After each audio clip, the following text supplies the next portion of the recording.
ఇది ఏర్పడింది. మణికర్ణిక అనేటటువంటిది విశ్వక్సేనుడు ఆ సరస్సును త్రవ్వడం, మణికర్ణిక దాంట్లో పడటం, దానికి మణికర్ణికా ఘట్టము అనేటటువంటి మణికర్ణికా కాసారము అనేటటువంటి పేరు రావటం జరిగిపోయింది. ఆ తరువాత గంగా నది భూమండలానికి వచ్చింది. ఆకాశంబున నుండి శంభుని శిరంబందుండి సీతాద్రి, సుశ్లోకంబైన హిమాద్రి నుండి భువి భూలోకంబునందుండి అస్తోకాంబోధి పయోధి నుండి పవనాంధోలోకముంజేరి గంగా కూలంకష. అప్పుడు ఈ ఘట్టం జరిగిన తర్వాత ఎక్కడో ఉండేటటువంటి గంగానది ఎట్లాగా ఏర్పడింది? ముక్తాకుండలపాతేన తవాద్రితనయా ప్రియా తీర్థానాం పరమం తీర్థం ముక్తిక్షేత్రమిహాస్తు వై. సరే, పరమేశ్వరుడు చెప్పాడు తీర్థానాం తీర్థం పరమోత్తమం, పరమ ఉత్తమమైనటువంటిది ఈ మణికర్ణికా తీర్థము అని చెప్పారు. ఇక గంగానది ఎలాగ వచ్చింది? గంగానది వచ్చి మణికర్ణిక మీద గుండా ప్రవహించింది. మణికర్ణిక సరస్సు, మణికర్ణిక హ్రదము, మణికర్ణిక కాసారం మీద గుండా ఆ గంగానది ఎలాగా ప్రారంభమై ఎక్కడో విష్ణుపాదోద్భవీ గంగా అనేటటువంటి గంగాదేవి ఈ సరస్సు మీద నుంచి ప్రవహించటం వలన ఈ మణికర్ణికకు అంతులేనటువంటి ప్రాభవం ఏర్పడింది. కాబట్టి మనం గంగా స్నానం ఎక్కడ చేయాలంటే మణికర్ణికా ఘట్టంలో కూడా చేయాలి. మొట్టమొదట చేయవలసింది అక్కడే, మణికర్ణికా ఘట్టంలోనే స్నానం చేయాలి.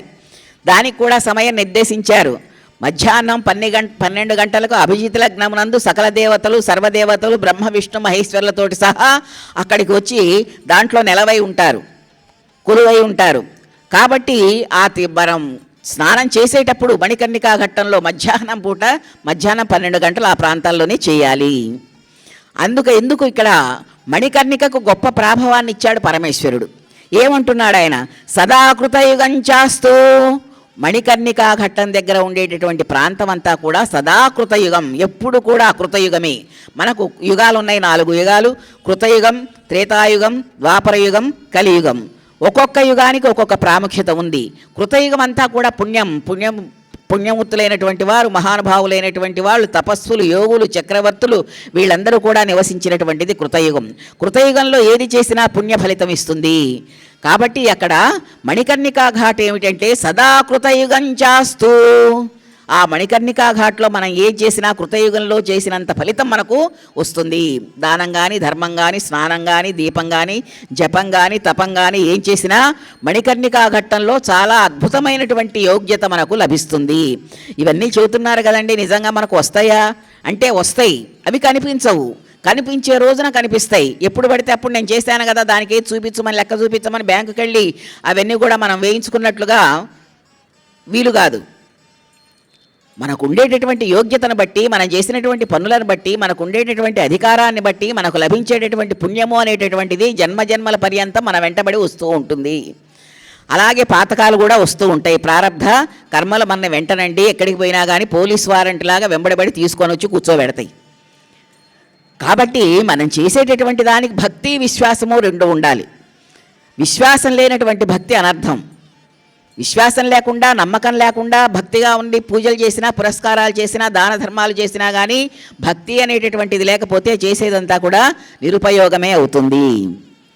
విశ్వాసము అనేటటువంటిది పరమాత్మయే మనకు విశ్వాసం. మనకు పరమాత్మ ఉన్నాడని విశ్వసిస్తున్నాం కాబట్టి, అస్థి ఉన్నది, ఉన్నాడు అనేటటువంటి నియమం ఉన్నది కాబట్టి మనం ఇక్కడికి వచ్చి కూర్చుంటున్నాము. నాస్తి లేదంటే ఇక్కడికి రాము, ఇంతసేపు వినం. మనకు వినాల్సిన పని కూడా ఉండదు. ఆస్తికులంటే ఎవరంటే వేదాన్ని నమ్మేటటువంటి వాళ్ళు, వేద పురుషుణ్ణి నమ్మేటటువంటి వాళ్ళు, వేదంలో చెప్పినటువంటి ధర్మాన్ని ఆచరించేటటువంటి వాళ్ళు. ఆ ధర్మాన్ని ఆచరించకపోయినా అయ్యో నేను పాపం చేస్తున్నాను, అధర్మం చేస్తున్నాననే ఇంగిత జ్ఞానం కలిగినటువంటి వాళ్ళు. మనం చేసేటటువంటి ప్రతి పనికి కూడా విశ్వాసము అనేటటువంటిది ఉంటే తీర్థయాత్రా ఫలం కానీ, పుణ్యక్షేత్ర సందర్శనం కానీ మనకు లభిస్తుంది. లేకపోతే విశ్వాసం లేకపోతే మనకు వెళ్ళింది విహారయాత్ర అవుతుంది కానీ తీర్థయాత్ర కాదు.